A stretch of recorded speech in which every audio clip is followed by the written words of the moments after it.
saya ulang pertanyaannya, apa yang paling dibutuhkan oleh seorang Syahrini yang memiliki kecenderungan berkarakter feeling dalam ilmu Stephen?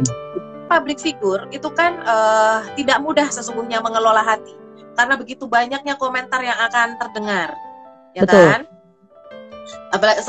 Seorang public figure berarti komentarnya bisa datang dari mana-mana, dan itu kalau saat hatinya lagi kuat, dukungan lingkungan lagi bagus, mungkin bisa dengan mudah mengelola perasaan. Tapi yang justru diwaspadai adalah mungkin saat lagi sedih, saat lagi rapuh, kan mesti ada masa-masa seperti itu kan, apalagi sebagai seorang perempuan, hormonnya kan naik turun tuh, ya kan, faktor-faktor hormonal. Kalau hormonnya lagi error gitu ya, lagi ada gangguan, maka disitulah semestinya kalau kita kenal diri kita, oh aku diberi sama Allah cara berpikir yang seperti ini, oh aku sekarang lagi tersinggung nih, jadi kita bisa mengelola cara mengelola diri bagaimana ketersinggungan itu tidak menjadikan masalah tapi justru membangun, seperti itu. Terus yang berikutnya ini adalah hubungan dengan Allah. Bagaimana kemudian cinta kebutuhan cinta yang begitu besar, semua orang membutuhkan cinta, tapi bagi feeling kebutuhannya mungkin bisa 10 kali lipat besarnya. Jadi karena dominasinya di situ.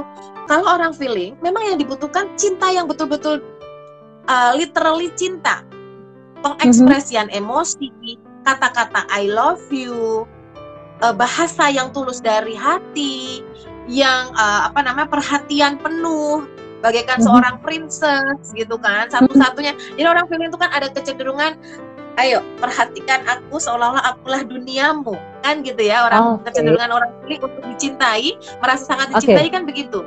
Tapi begitu pasangan atau lingkungannya kemudian sedikit teralihkan, cintanya terbagi pada yang lain, itu ada kecemburuan, ya kan? Cemburu itu miliknya feeling. Tapi ketika kita sandarkan cintanya lebih tinggi kepada Allah, mencintai sosok terbaik adalah Rasulullah, maka kemudian insya Allah cinta yang Allah berikan itu, ketika kan Allah juga maha pencemburu, jangan kau cintai lebih besar daripada cintamu padaku, kan Allah minta seperti itu. Jadi kalau kita bagi orang feeling terutama bisa memberikan cintanya full kepada Allah, kepada Rasulullah, baru kepada pasangannya, itu insya Allah justru akan berkali-kali lipat rasa bahagia karena cinta yang dia rasakan. Oke, berarti saya garis bawahi kebutuhan utama yang dibutuhkan oleh sosok Syahrini yang cenderung berkarakter feeling adalah cinta, ya. Semua orang butuh cinta, tapi kalau seseorang yang berkarakter feeling itu butuh cintanya itu ibaratnya tuh 100 liter. Ya, kalau yang lain mungkin standarnya 10-50 liter, tapi kalau feeling itu butuh cintanya tuh 100 liter. Nah, untuk mendapatkan cinta itu dari mana, ya sumber cinta hanya Tuhan kita, Allah gitu kan. Jadi ini mungkin juga pesan ya buat haters, buat mereka yang mungkin suka bergosip, membenci, menghina. Kasihan nih Teh Syahrini ini yang dibutuhkan cinta ya. Jadi janganlah membuli gitu ya. Kasihan sebenarnya. Sebenarnya ujian seorang feeling apalagi dalam sosok Syahrini itu lebih banyak di hati gitu ya kalau saya lihat. Oke, Miss Day, saya lihat di sini sosok Syahrini yang cenderung berkarakter feeling ini kan hampir setiap hari itu dikelilingi oleh gosip, fitnah, tekanan, ujian, bahkan patah hati yang luar biasa ya. Bagaimana caranya agar Syahrini atau Teteh Syahrini ini nanti bisa menjadi sosok feeling yang kuat dalam ilmu Stephen? Oke. Ketika Allah menciptakan feeling ya, itu kan seperti kalau kita melihat dulu ya, diri dari konsep dasarnya dulu Mbak Zeda ya. Karena bertanyanya sesuatu yang dalam nih. Baik, karena memang Allah akan selalu memberikan ujian yang tepat sesuai dengan peran yang Allah tetapkan pada seseorang. Nah, ini kembali kepada feeling. Mbak Zeda, Teh Syahrini yang seperti yang feeling ini, maka kemungkinan memang diciptakan Allah dengan tujuan apa? Untuk menjadi sosok yang bisa menjadi teladan. Maka akan diujinya dengan apa? Ya rasa sakit hati, rasa patah hati, rasa kecewa. Untuk apa? Untuk menguatkan otot hatinya. Untuk menguatkan hatinya agar tidak mudah rapuh, agar tidak mudah patah. Maka memang namanya kayak otot ya, kayak seorang atlet dia latihan. Maka kalau dia mau kuat ya disini semakin sering dilatih gitu. Maka hati pun butuh latihan. Hati butuh latihan. Jadi semakin sering dia menghadapi hujatan misalnya, kan lama-lama kebal. Karena sudah mampu. Tapi orang yang tidak pernah menghadapi hujatan, semua menyanjung dan sebagainya, tiba-tiba dihujat, wah kan patah hati banget tuh. Move on-nya susah. Maka kalau orang feeling yang memang dia bisa membaca tanda-tanda kebesaran Allah atas dirinya, aku tuh disuruh ngapain? Kalau dia kemudian menangkap tanda bahwa, oh aku berbaik sangka kepada Allah bahwa aku diciptakan untuk menjadi sosok teladan yang bisa diikuti oleh banyak orang, maka yang pertama kali dia lakukan adalah, ya Allah tolong kuatkan hatiku. Semua yang terjadi saat ini, aku yakin bahwa ini adalah ujian darimu untuk menguatkanku, sehingga kemudian aku pantas untuk menjadi sosok yang diikuti, diidolakan oleh banyak orang. Oke, Miss, biasanya manusia itu kan kadang jatuh, ya, down, ya, sedih, marah, dan feeling ini mungkin kadang-kala juga cenderung moody gitu. Kita pernah dengar yang namanya kalibrasi, ya. Kalau feeling ini kalibrasinya apa sih biar suasana hatinya itu membaik, fisiknya membaik, psikisnya membaik? Apa kalibrasi seorang feeling, terutama dalam sosok Syahrini ini? Oke, kalau kita bicara moody itu berasal dari teorinya Pavlov yang berkata tentang eksitasi inhibisi. Eksitasinya feeling itu tinggi dan inhibisinya juga tinggi. Artinya di dalam dirinya itu dia mudah terstimulasi tapi juga mudah terhambat. Nah, maka dengan demikian dia menjadi moody. Kalau dia moody, maka bisa, yang menjadi bahaya adalah ketika bad mood kan. Kalau good mood mah bagus. Ya moodinya moodi positif bagus dong. Gue lagi good mood nih, gue semangat nih, gitu bagus. Tapi begitu bad mood ya, dia muncul bad moodnya, apa yang dia butuhkan? Orang yang mencintainya, orang yang asik untuk diajak ngobrol, orang yang asik untuk diajak curhat, untuk dengerin semua kegelisahannya. Dan terkadang nih kalau orang yang diajak ngobrol asik tuh kan nggak perlu nasihatin ya. Ya nggak sih Mbak Zeda? Dengerin aja deh. Gue dari dengerin aja udah happy banget gitu. Karena sesungguhnya dia tadi kan kita bicara tentang perasaan. Perasaan itu kan numpuk emosinya cepet ya. Dan itu kan tidak bisa dilogikakan. Sulit untuk dilogikakan perasaan itu. Maka yang terjadi kan dia berkecamuk aja. Nah berkecamuk itu ada obatnya apa? Diluapkan.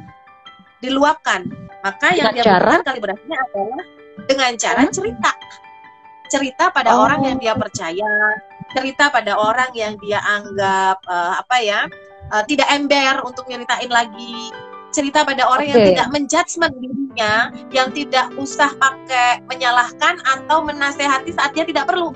Pokoknya kayak pembuangan sampahnya dia aja. Gitu. Jadi itu yang dinamakan kalibrasinya curhat. Gitu. Kalibrasi seorang feeling, terutama Teteh Syahrini yang mungkin nonton acara ini ya, kalibrasi seorang Syahrini atau sosok feeling itu adalah curhat.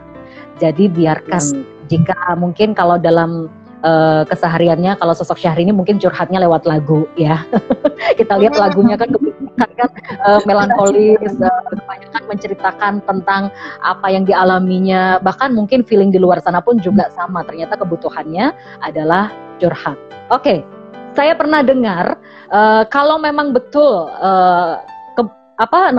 kebutuhan utama dari feeling itu adalah cinta, saya pernah dengar katanya feeling itu rajanya cinta, ratunya cinta. Betul ya? Kenapa bisa begitu? Dalam konsep kalau kita mau tahu tentang raja atau tidaknya kan kita mesti dibandingkan dengan 4 yang lain kan Mbak Zeda kan. Jadi pada intinya adalah semua orang membutuhkan cinta. Tapi bahasa cinta 4 yang lain tuh yang ada namanya sensing, thinking, intuiting, dan insting. Mereka membutuhkan cintanya itu bukan artian cinta yang tadi tuh literally seperti perhatian, yang berlebih-lebihan, yang seolah-olah kamu adalah duniaku gitu. The only one for me, itu kan yang diminta oleh feeling kan seperti itu. Jadi itu yang dinamakan rajanya cinta itu seperti itu. Sementara tipe yang lain bahasanya bisa jadi berbeda. Kalau thinking itu bahasanya materi, thinking bahasanya adalah pengakuan otoritas. Kalau intuiting mungkin adalah memahami dreamnya.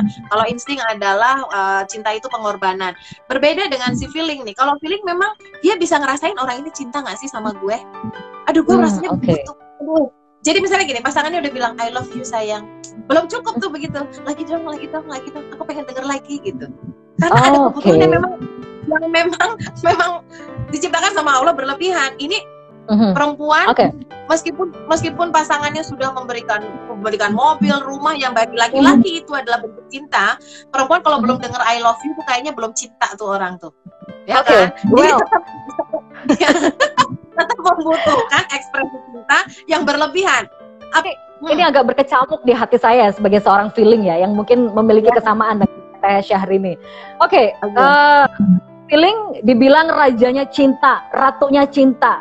Tapi pertanyaannya, mengapa feeling itu gagal merasakan indahnya cinta? Dia berharap orang lain memberikan apa yang dia mau sesuai dengan ukurannya dia. Dia berharap, kalau ini terjadi pada orang dewasa yang sudah jatuh cinta, maka dia berharap pasangannya menyampaikan cinta seperti yang dia mau, sesuai harapannya dia. Pakai bunga, mendampingi setiap saat telepon, ya kan? Ada perhatian yang terus-menerus. Sementara, apakah orang lain di luar diri si feeling ini mampu memberi itu? Mengertikah mereka? Kalau nggak mengerti, jatuhnya apa? Gagal lagi, gagal. Buat orang feelingnya, patah hati, tidak dimengerti, akhirnya lu nggak ngerti. Masalahnya di mana? Kalau seorang feeling tuh dibilang rajanya cinta, ratunya cinta, tapi ternyata fakta di lapangan tuh sulit sekali mengalami indahnya cinta, padahal dia tuh rajanya cinta, ratunya cinta. Yang salah dalam sisi pendampingnya atau dari feelingnya sendiri? Ini tidak nyambungnya. Jadi kalau di buku Missy Day kan tidak I know you gitu, nggak nyambung. Tapi kalau feeling sudah menemukan I know you-nya dengan pasangan yang tepat, artinya gini loh, kita memang membutuhkan ilmu, membutuhkan latihan untuk saling mengerti. Ketika Allah ciptakan dan kemudian dipasangkan antara laki-laki dan perempuan, ini kan bahasa cintanya tidak tiba-tiba langsung ngerti, langsung nyambung. Ini kalau bahasa ini ya, kalau dalam berpasangan tuh ada yang namanya forming nih, ada proses bernama pembentukan, Mbak. Misalnya nih, orang feeling itu kerapatan cintanya segini, rapat banget, pengen setiap saat dihubungi. Sementara pasangannya kerapatan cintanya segini. Bagi dia, menghubungi sekali sehari sudah merupakan cinta. Bagi yang feeling enggak, pokoknya lu 5 menit sekali ngubungin gue. Oke? Lalu kemudian ini kan harus bersatu. Ini harus bersatu, maka akan terjadi yang namanya gesekan. Yang ini kadang-kadang terasa menyakitkan buat si feeling. Kok sakit? Berarti ya? Intinya feeling ini harus hati-hati ya dalam menjalin cinta atau memilih pasangan. Karena kalau sampai salah pilih, dia bisa menjadi sangat jatuh begitu. Ibaratnya title raja cinta, ratu cinta tuh bisa hilang karena salah memilih pasangan gitu kan.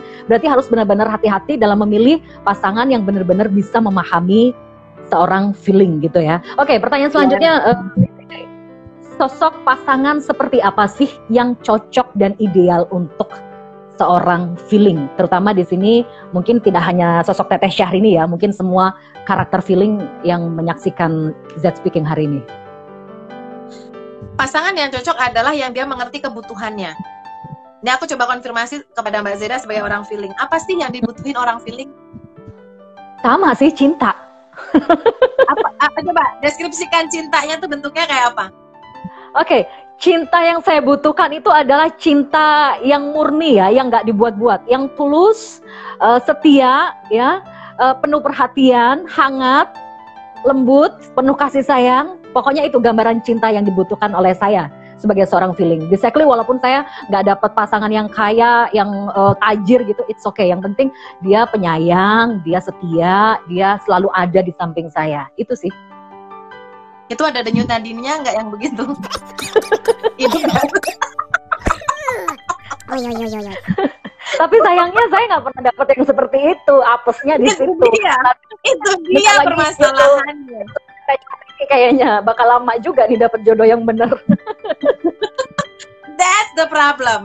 Ekspektasinya orang feeling, ya kan? Karena dia menggunakan ukurannya adalah aku akan mencintaimu seperti ini, jadi tolong cintai aku juga sebesar itu. Mas, ketika pertanyaannya adalah cocoknya seperti apa? Tipe apapun yang bisa mengerti dan mencintai tipe feeling itu sedalam itu, Mbak. Bisa nggak? Insya Allah bisa. Allah sudah ciptakan. Contoh nih, Umar bin Khattab, segitu kerasnya beliau, seorang yang sangat strict dengan dalam membela Rasulullah. Tapi ketika diomelin istrinya, dia duduk di samping istrinya, dia mendengarkan, dia rela diomel-omelin, dia tetap memberi perhatian. Ada. Tapi permasalahannya adalah berarti kitanya yang feeling juga perlu untuk paling tidak menurunkan ekspektasi sedikit agar tadi formingnya nyambung. Yang penting jangan di bawah standar lah ya. Iya, boleh memberikan standar, tapi juga kemudian lebih bisa menerima ketika pasangannya belum bisa sampai kepada standar tersebut. Ada penerimaan juga, jadi saling take and give, saling bisa nerima juga. Karena kalau enggak, ya sulit, karena pada akhirnya kita hanya mencintai bayang-bayang yang seperti kita mau, gitu. Kalau dalam konsep Steven, Teteh Syahrini kan cenderung feeling nih. Kalau untuk pasangan, cocoknya idealnya tipe apa nih kalau dalam konsep Steven? Kan ada 5 mesin kecerdasan tadi. Pasangan idealnya, jadi kalau ada seorang feeling yang baik hati, penyayang, dia senang berbagi, maka akan terbaik ketika dia memiliki suami yang sudah kaya raya, ganteng, pengertian. Jadi berbaginya si feeling ini terfasilitasi dengan kekayaannya suami. Dan kalau di Steven, yang dianggap mampu kaya itu tipe sensing, yang memiliki jalur lebih cepat untuk kaya. Itu yang terbaik. Kalau yang pilihan berikutnya adalah seorang istri feeling yang dia senang berbagi, senang ngumpul, senang bersosialisasi, maka dia akan baik juga kalau bertemu dengan tipe suami yang insting, yang soleh, yang memang senang bersilaturahim, rumahnya hangat, ramai, selalu penuh orang, sehingga kemudian suasana sosial itu sangat terasa gitu. Itu kalau di sini caranya itu. Baik. Ini kalau kita bahas pasangan nggak selesai-selesai nih, panjang, saya jadi curhat nanti. Langsung aja. Poin nih, Miss Day. Apakah feeling itu cenderung rapuh? Namanya hati ya. Di dalam Al-Quran juga Allah katakan ada segumpal darah yang di situ kalau itu baik jadi baiklah seluruh tubuhnya. Kalau dia tidak baik akan tidak baik juga seluruhnya. Dan di situ di dalam hati itu nggak ada tulang, tidak ada tengkoraknya, tidak ada. Ya berarti kan dia bisa sangat kuat tapi juga dia bisa sangat rapuh. Tergantung bagaimana kita mengelola hati itu. Kalau dia dikelola dengan baik, dijaga oleh Allah dengan para malaikatnya, maka ya insya Allah. Maka kenapa Rasulullah pun yang dibersihkan hatinya, dibersihkan perasaannya dari rasa-rasa gelisah, iri hati dan sebagainya. Jadi memang buat orang feeling agar dari rapuh diubah menjadi mudah tersentuh, artinya dia mudah sayang, tapi tidak berharap kembali. Berarti ini kan kasih sayang yang tulus tuh. Ya, karena orang yang hatinya keras juga sulit untuk mencinta, itu juga tidak baik. Sementara orang feeling yang mudah mencinta, maka dia konsekuensinya mudah tersentuh dan jadi yang dianggap tadi rapuh. Padahal sesungguhnya di balik itu, kenapa hati emosi itu diberikannya pada perempuan bukan pada laki-laki? Karena di balik kerapuhan seorang perempuan ada kekuatan luar biasa. Gitu. Saya kalau melihat feeling itu memang kalau sudah cinta tuh cintanya luar biasa, cinta mati. Tapi kalau sudah sakit hati, bisa hancur lulantah gunung-gunung di sebelahnya. Ya, jadi saya melihat, saya pernah sih menyoroti sosok Syahrini ini di saat dia mencintai seseorang, dia benar-benar akan setia sih ya. Tapi di saat dia kecewa, di saat dia sakit hati, dia akan meluapkan itu betul.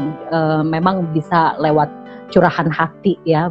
Mungkin kalau Teteh Syahrini lewat lagu ya. Kita lihat lagu-lagunya juga banyak yang melankolis menceritakan tentang kisah pribadinya.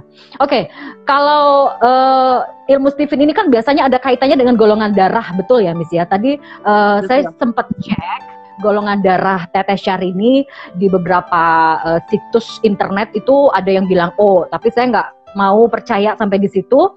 Saya coba chatting Teteh Syahrini secara langsung dan hasilnya lebih akurat ya kalau dari beliau sendiri. Ternyata golongan darah dari Teteh Syahrini itu A+. Nah, bagaimana karakter wanita atau manusia yang berkarakter feeling dengan golongan darah A+, tepatnya di sosok Teteh Syahrini? Ya, Jadi dari urutan yang saya sebutkan tadi ya, ada urutan yang genetik yaitu jenis kelamin, mesin kecerdasan dan drive, lalu kemudian IQ, kapasitas otak, dan yang terakhir adalah golongan darah. Peran golongan darah di dalam tubuh kita adalah sebagai penangkap respon awal. Jadi kalau kita menerima informasi, maka kemudian dipersepsi oleh darah sesuai dengan jenisnya. Jenis golongan darah Syahrini yang A membuat di awal, ya, ketika menerima respon awal akan berpikir dengan daya thinking, dianalisa dulu, dipikirin dulu, dicari prioritasnya dulu, belum masuk ke hati. Begitu informasi sudah naik ke kepala, masuk ke dalam otak, diproses, baru kemudian mesin kecerdasannya yang bicara. Kalau memang mesin kecerdasannya feeling, maka ini mesti diwaspadai nih Mbak Zeda, karena cara berpikir thinking dan feeling itu jauh berbeda. Betul. Khawatirnya terjadi pengambilan keputusan sebelum difikirkan. Cuma sebatas di golongan darah aja. Dan ini yang biasanya kalau orang mengambil keputusan dengan respon dari golongan darah, kecenderungannya akan ada tidak akuratnya pengambilan keputusan sehingga pada akhirnya menyebabkan seperti kekecewaan gitu. Kenapa gue kemarin ngambil keputusan itu ya? Gitu. Karena belum masuk ke otaknya, belum diproses oleh mesinnya. Jadi kalau memang Teh Syahrini tipenya feeling dengan golongan darah A, maka yang harus dilakukan adalah setiap kali mendengar informasi, coba ditenangkan dulu pikirannya, dibiarkan informasi mengalir sampai ke otak, baru kemudian diambil keputusan. Sehingga lebih akurat ketika sudah difikirkan. Oke. Pertanyaan terakhir nih, Miss Ide, mungkin bisa diberikan pandangan atau pengetahuan. Kita lihat sosok ya, terutama kalau kita analogikan dalam sosok seorang Syahrini ini kan benar-benar penyayang, sabar, lembut, hangat ya. Dan kadangkala itu dimanfaatkan oleh banyak orang, sehingga kadangkala haters atau oknum-oknum di luar sana tuh banyak yang membuli mentang-mentang orangnya sabar terus seenaknya sendiri. Yang harus digarisbawahi di sini bukan hanya sabarnya, tapi feeling ini ya, kalau sudah marah luar biasanya seperti apa sih dalam konsep Stephen? Katakanlah seorang Syahrini ini sabar ya, seorang Syahrini ini penyayang, lemah lembut gitu, penuh perhatian. Tapi dia sudah kecewa, dia sudah sakit hati, ledakan apa yang bisa dilakukan oleh seorang Syahrini yang cenderung berkarakter feeling? Jadi yang harus diwaspadai justru ketika seorang feeling tidak memiliki tadi saluran pembuangan emosi, Mbak Zeda. Makanya tadi kalibrasinya adalah curhat. Kalau dia merasa kecewa, tapi dia tidak bisa mengungkapkan itu pada orang lain, maka kan itu seperti apa ya? Seperti bola atau balon yang terus-menerus dipompa sehingga kemudian setiap saat bisa meledak. Bentuk meledaknya ini yang berbahayanya adalah irasional lagi, sudah tidak tidak rasional. Jadi akan menyebabkan dia berperilaku yang di luar nalar, yang wallahu alam itu bentuk. Kalau kita lihat ini terburuknya ya. Ini kalau bicara tentang feeling nih.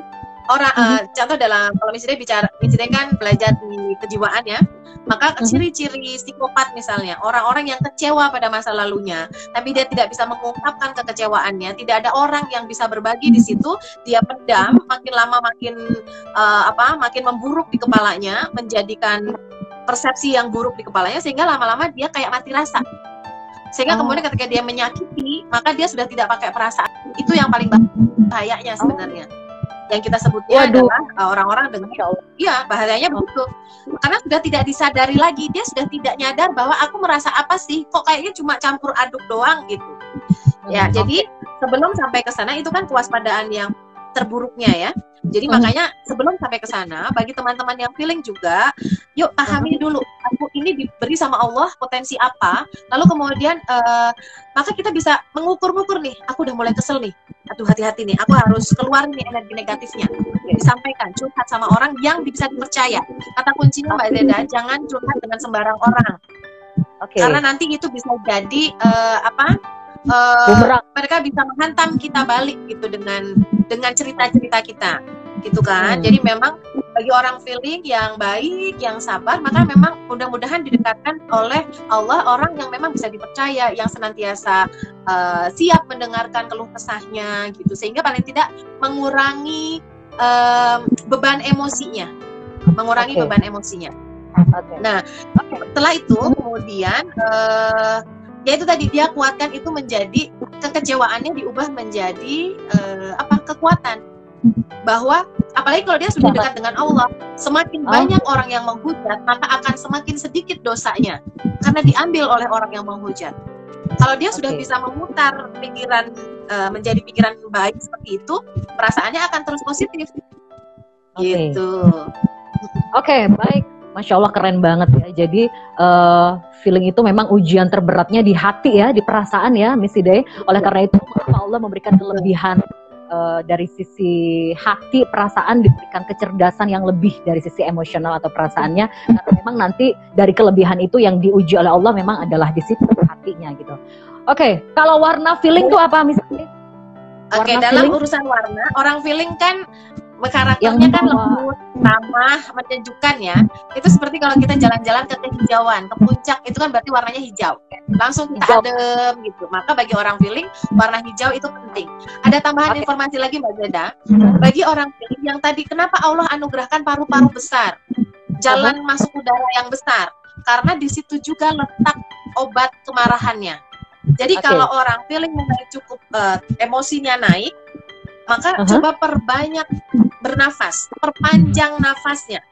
Kalau orang marah itu kan kecenderungan nafasnya pendek-pendek kan, dia mengguru gitu. Maka obatnya adalah menarik nafas panjang, memenuhi paru-parunya dengan udara, kemudian agar otaknya juga terisi oksigen sehingga dia masih bisa berpikir jernih. Merasa dengan jernih, akhirnya memanjangkan, meluaskan rasa sabarnya dan juga mencerdaskan. Orang feeling itu dianugerahi kecerdasan luar biasa sesungguhnya. Terutama kecerdasan emosi ya, perasaan ya. Terakhir Miss Hidayah, dia sebagai Direktur Steven di sini, apa yang ingin disampaikan kepada sosok seorang Teteh Syahrini yang cenderung berkarakter feeling dan juga feeling-feeling lainnya di luar sana? Oke, Teh Syahrini, terima kasih sudah mengizinkan kami untuk membicarakan tentang Teh Syahrini. Mudah-mudahan ini adalah pesan yang baik. Mudah-mudahan kita dipertemukan oleh Allah untuk mengerti betul tentang Teteh. Dan bagi orang feeling, Miss Hidayah secara personally melihat perjalanan kehidupan, terutama kehidupan cintanya bersama Mas Reno ya kemarin, itu kan kayak fairy tale banget ya, kisah cinta yang seperti kayaknya Pak Raja dan Ratu banget gitu, yang dimimpikan oleh banyak orang. Ketika banyak orang melihat Teh Syahrini dan Mas Reno Barak sebagai pasangan yang ideal, sebagai pasangan yang diidolakan, diharapkan adalah jaga emosinya, semakin terjaga oleh Allah pasangan ini, sehingga kemudian bisa menginspirasi banyak orang lain melalui hati yang bersih, maka insya Allah nanti akan didatangkan oleh Allah pasangan yang baik juga. Bagi orang feeling, bagi sahabat-sahabat feeling di luar sana, bersabar dengan perasaan cintanya, karena cinta tidak pernah salah dan akan ditemukan dengan pasangan yang terbaik. Baik.